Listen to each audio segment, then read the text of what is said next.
Great. So I think what I'll do is I'll just go into a little bit about background about the network, just so that's kind of clear, and then a bit about where we're going to head in the future, and then talk about the changes to membership, and then talk specifically about how to fill out the expression of interest. So as you may know, the START network is made up of 42 aid agencies from across 5 continents. So those range from large international organizations to national NGOs. And our aim really is to deliver more effective humanitarian aid, but harnessing the power and knowledge of the network to make sure that we deliver more faster, more predictable aid, and also just make better decisions to really assist the people affected by crises. So we advocate, above all, what makes us different than other organizations that deliver aid is that we really do advocate sort of radical change in the humanitarian sector, just to make sure that it is better and can overcome what we believe are quite significant structural challenges in the humanitarian sector. So our journey began about 7 years ago, and that's when members and donors and some of our partners, we're beginning to be quite frustrated with the humanitarian sector, just feeling really that it wasn't fit for purpose anymore. It was born out of the Second World War era, a political system that really doesn't exist anymore. It's built on a system that needs to respond to suffering. It needs headlines and political will before money even begins to flow. And when we do respond, we can be quite slow. And local actors are often not equal participants in the system. They have very little access to direct funding. So it's this feeling that the system wasn't changing enough. It's a completely risk averse, and the accountabilities really were in the hands of the donor and not the communities themselves. So from that idea, the START network, or from this problem statement, I guess, or problem statements, the START network was born. And it was this, organizations came together thinking to imagine a different future for the sector, and seeing that the collective was really critical in achieving enough scale necessary to really sort of change and break down these barriers. And to achieve this, they created this network, and what we're calling really, it's a network of action, not advocacy. And so we've developed, since that 3-year period, is really these products to kind of move into the space of how do we break down sort of these barriers in 3 main areas. So we have projects that work in localization, so believing that a more balanced system, or that if we shift power to those closest to the front line, will generate more effective and appropriate responses for crisis-affected people. We've looked at new types of financing, so believing that really if we understand the risks that we face when any crisis happens, or before a crisis happens, that we can provide earlier and faster and more dependable funding. And we can help communities to become more prepared and more resilient to crises. And then also collective innovation, so working towards new ways to tackle the challenges we face. So, innovating collectively to share expertise, and then innovating collectively with new products like blockchain, looking at different ways of doing responses with cash, etc. So, but really seeing the collective as an important aspect of that, to share the risks of experimenting with new products, and then being able to share the insights from that and learn as we go. So I'm not going to go in depth into each of the products that we have. I do recommend that you go to our website to learn about the different services and things that we offer. One of them is the START Fund, for instance, which is our rapid response mechanism. It's one of the fastest pooled mechanisms in the world, and it delivers responses within 72 hours of a crisis being alerted. So it's quite exciting, the work that we're doing, really breaking new ground in the humanitarian space. And it's not just, you said you're from the UK, and I think some people do think of the START network because its origins were in the UK, but really we are an international network, and our 42 agencies are spread across 5 continents, but so are our activities. We've had all of those, lots of those programs that I mentioned, or there's consortia or collectives of international and national organizations that are building consortia and building sort of collectives and networks at the national level to deliver these innovative products. And that's kind of really where this next phase of the START network, we started to feel that having a network that's based in the UK and having a network where the members are largely centered at the international level is no longer fit for purpose. It's not going to achieve the scale or the change that we need in the sector to really just break ground. And it doesn't empower those networks or those collectives and networks that are working on the ground to be able to do their work more effectively and empower them to innovate in new ways. So that's when we began to think about, well, what does our future look like? And it looks at something that moves more from sort of a centralized network where you have a START team, which is what we have now, which services the wider network, and then programs at the national level, to something that looks more like what we call a network of networks. So that's where networks and consortia of different organizations, like an ecosystem of organizations, begin to hold the vision of the network and drive it forward at the national and regional level, and that their connections are with each other, not just anything that's centralized. So that's really what we are looking at in the future, is kind of building on the amazing work that we've done thus far as a network, but then sort of open it up to a broader range of actors, a greater diversity of organizations, and enable sort of membership and governance to be able to flow to the national level and start to make sort of these changes around more predictable finance, shifting power, and more collective innovation. And we're calling these networks or consortia of networks at the national level hubs, START network hubs, or affiliated networks, so networks that already exist that potentially can connect with the network. And how this is really changing our model, as I said before, because we did start in 2014 with an original 19 organizations, and then sort of slowly open the door on a year-to-year basis to a couple more organizations here and there. So we went from the 19 to the 27 to now the 42 organizations. Seeing for us quite a significant increase, but still quite limiting in its model. It meant that the network feels like this exclusive club where the vision is only held by those within it.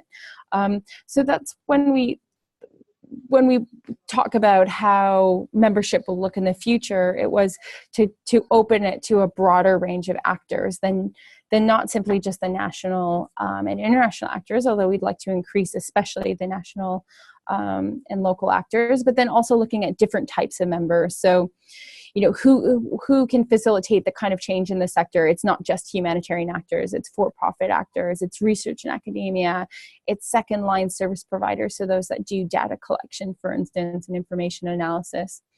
And then being just really more explicit about our advisory partners, so donors, governments, multilaterals like the UN, the Red Cross, those sort of types of organizations that are part of this vision moving forward. So in order to do that, and for us to understand sort of the next stage of our development, we're looking at how we can now open up, or whether there is actually sort of an appetite from organizations to join the network, both of them globally as part of our initiative to create change, but then also especially at the national level, where we're going to set up these hubs. So we're calling these in the DAC list of countries eligible for official development assistance. So those are the ones where likely programs will be delivered. But also we would look in the future as well to have potentially a model where there are hubs internationally, but that's where we're focusing now. So the expression of interest then, I guess I'm skipping ahead, but is really just to see, is there appetite to join the network, and especially at this hub level of those different actors. So why would you become a member of the network? I mean, think I said a lot about the benefits of what we've achieved so far as a network, but we believe there's sort of three main areas where you benefit from becoming a member of the network. One is financing. So that might sometimes people think it as we are a donor and it's access to funds, but it's a lot more than that. We deliver financial resources that are better targeted and are faster to crisis affected people and are more flexible. We give incentives to donors to put more money to civil society because we act as an aggregator for the system to allow donors to access a range of actors through just one single entry point. And we help create sort of new narratives around different types of financing. So, so to ensure that it's need-based and not earmarked, and look to bringing in more non-traditional forms of finance to the sector. And then we also hope as we reach scale that we can achieve sort of larger scale investments in the future as well for our members, that no single organization would really be able to either on their own or especially for younger, smaller organizations. The second area that is a benefit is knowledge sharing and expertise. So we have pieces of the network that benefit or that will increase sort of the information analysis or the data collection for emergencies globally and for where they're alerted. We do peer-led decision making at all levels. So it's an opportunity to participate in sort of that decision-making process. We do innovative co-design of new initiatives. We capacity build. We do a lot of peer-based quality assurance and accountability. So there's also opportunities for peer learning in the network and knowledge sharing of our experiences. And then the last area is really around relationships. That's a huge part about being part of the network. You get obviously reputation of being part of a global innovative network. You get access to a wider range of relationships in terms of the private sector and organizations you might not necessarily work with. We look at new business models and experimental approaches through pooling our risks together, and that's helpful in terms of because creating relationships with private sector, etc. And for larger organizations, we help them sort of challenge norms and seek efficiencies and share experience. And then younger organizations, really about building connections and expanding their influence. In terms of who can be a member, we have sort of a broad criteria which we test against our due diligence. And that's really, a lot of it is, the first one is being able to really demonstrate an impact to the vision of the network. But then we look for some sort of basic things that you have, evidence that you have a proven track record of effective and robust management of charitable funds, risk management procedures.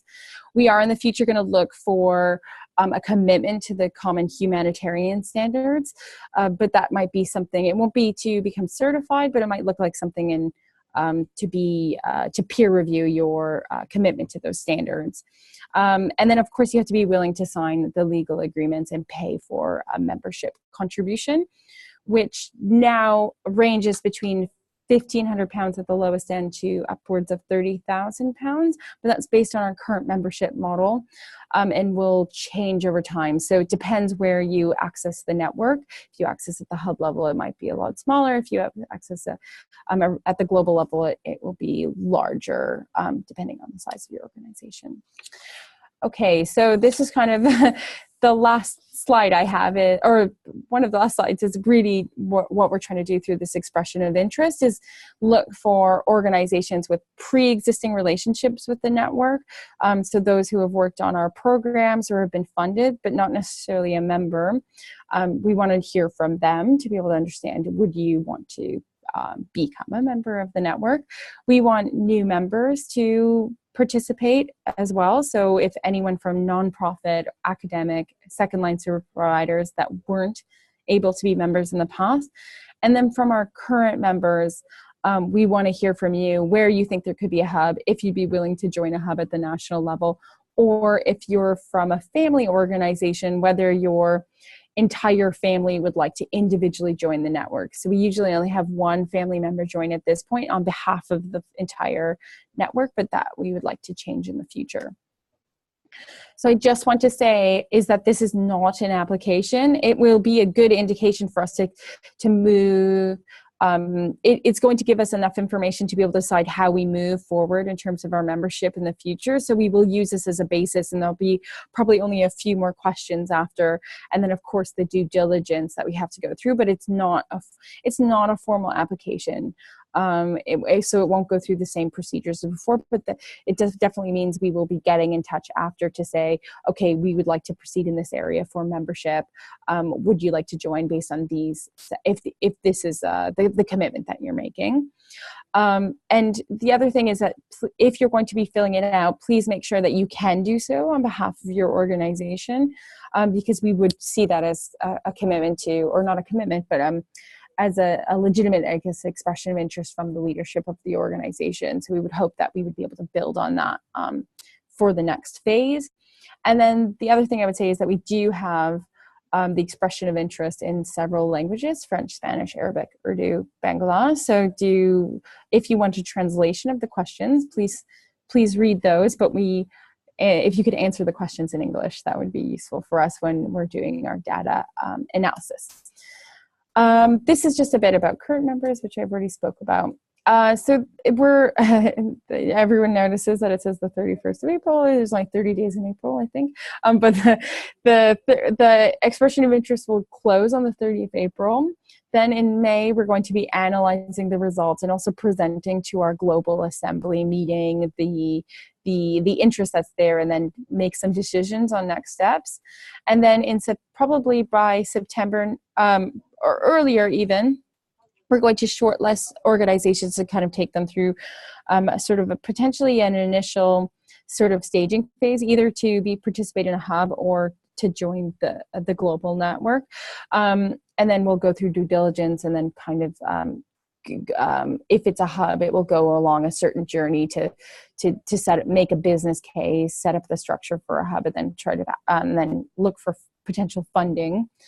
But that's kind of the loose timeline that we have now. But that will all be communicated after the next steps in probably early June after the assembly meeting.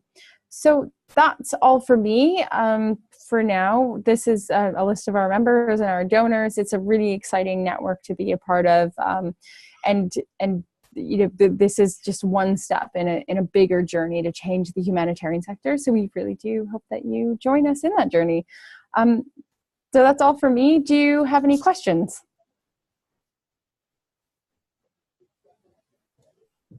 Hi, Kat. Thanks. Hi, Tom. I'm quite familiar with the network, so I might ask some quite specific questions if that's okay. I wanted to know more about the kind of hubs model. I really like the sound of it. I understand why you guys are doing it, since it's very kind of UK centric at the moment. As someone who is sat in the UK and trying to enlist my organization as a whole, how as a new member can I kind of start that process early if we do join? What would you recommend? So the question is to start the process to participate in the hub models, or to participate in the network more broadly? Well, I kind of understand how it would work as a UK organisation participating in the network, but it seems as though the hubs model is where you want to move. I'd like us to be kind of plugged into that process early on. So how can I talk within TEDism as a whole with peers in the dark list of countries to say, you should join? How would that work?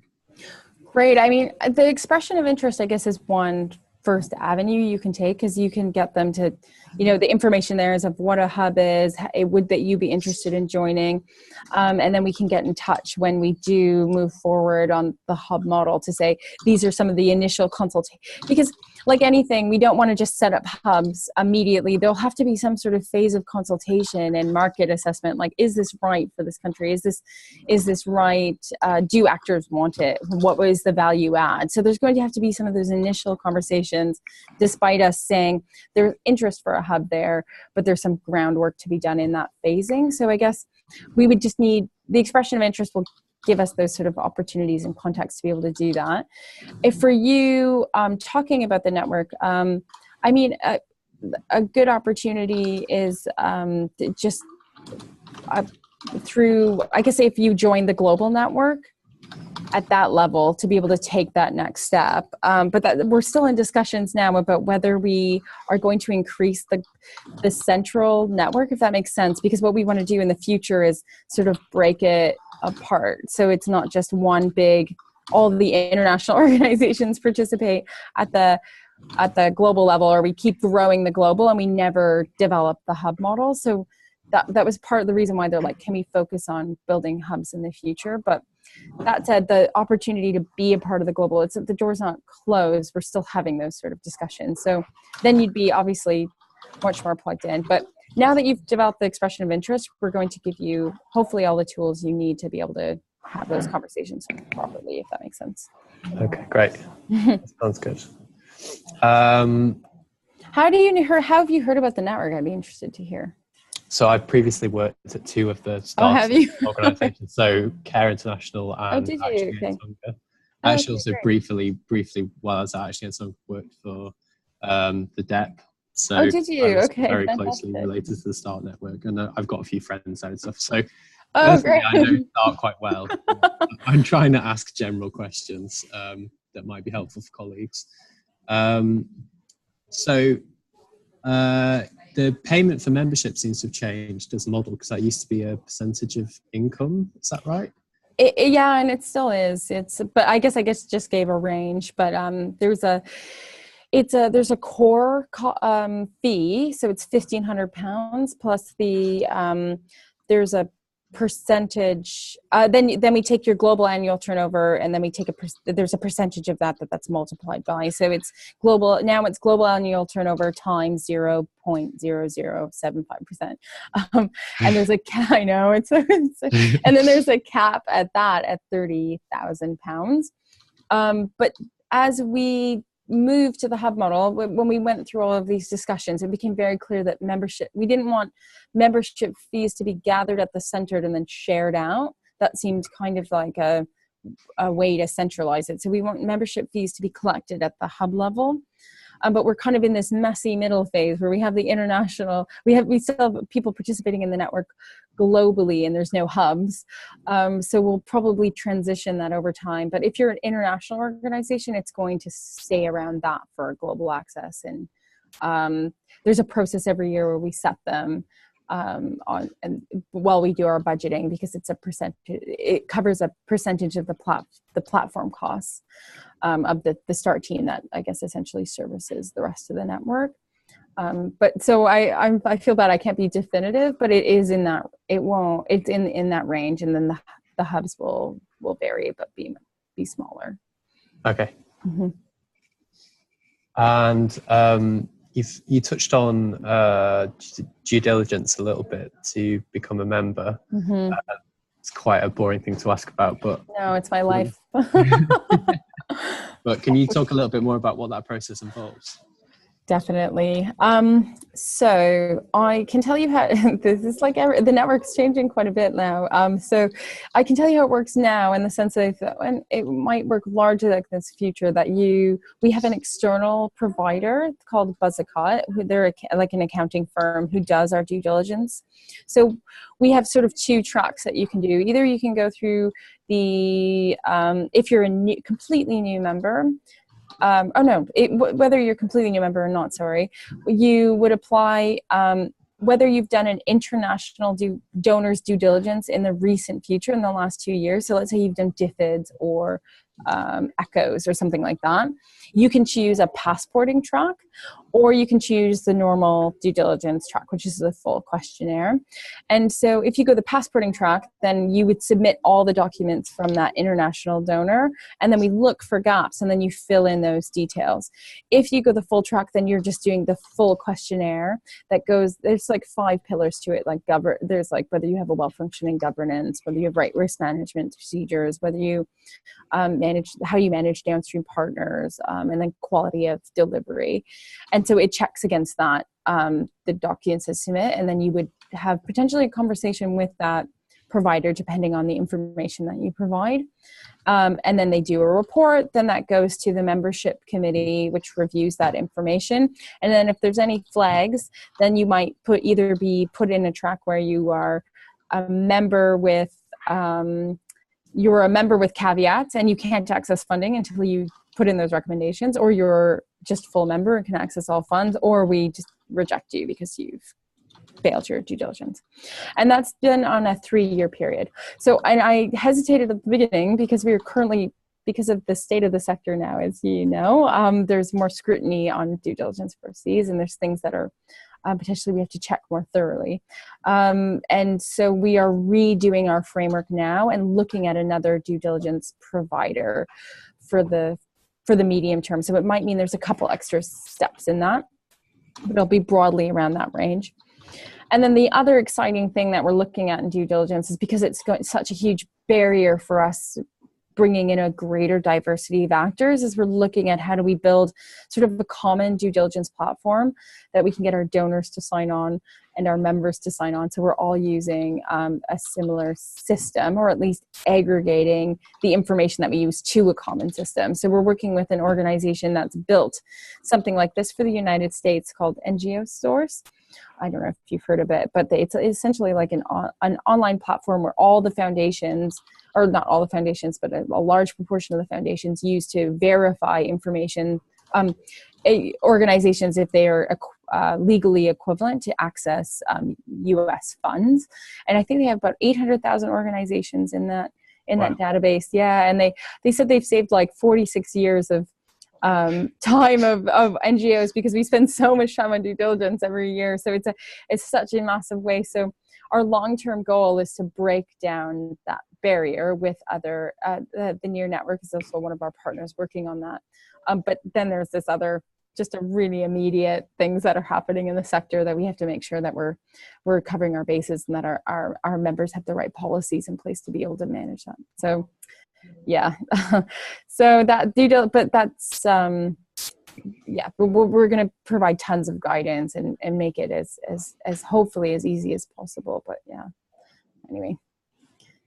Okay, great. If that answers your question. No, that really does. Thanks. Okay. I think also kind of an extension of that, but you touched on it, is that I'm sure certain members could really help with non-members with that process, and if they are failing certain aspects of due diligence, or there's gaps, I suppose there's expertise in the network that could help with that, even for non-members.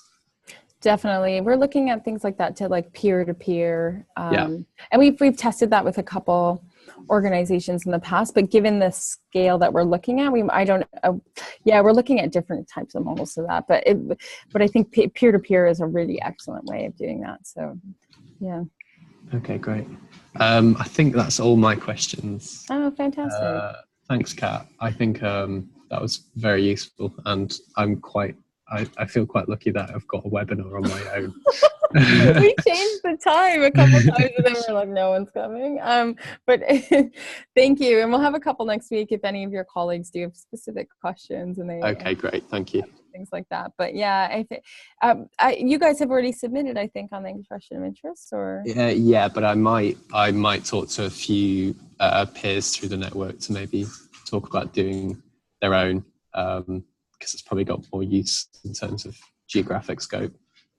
Great. And sorry if I ask you a couple questions, I guess. It's okay. Do you feel like this, so what's your position in the Tier de Home? So it's business development officer, but I'm our only staff in the UK at the moment. So. Oh, you're only staff in the UK. Oh, interesting. Yeah. So do you feel like there's buy-in from the rest of the organization to potentially join, or? Yeah, there is, but I think it's something that you touched on, is that they feel like it's a UK organisation that we're joining, right. So it's my job, which, is interesting, isn't it? Yeah, where's the headquarters? Is it in? It's in Switzerland. In Switzerland, yeah. I thought it was a Swiss organisation. Okay.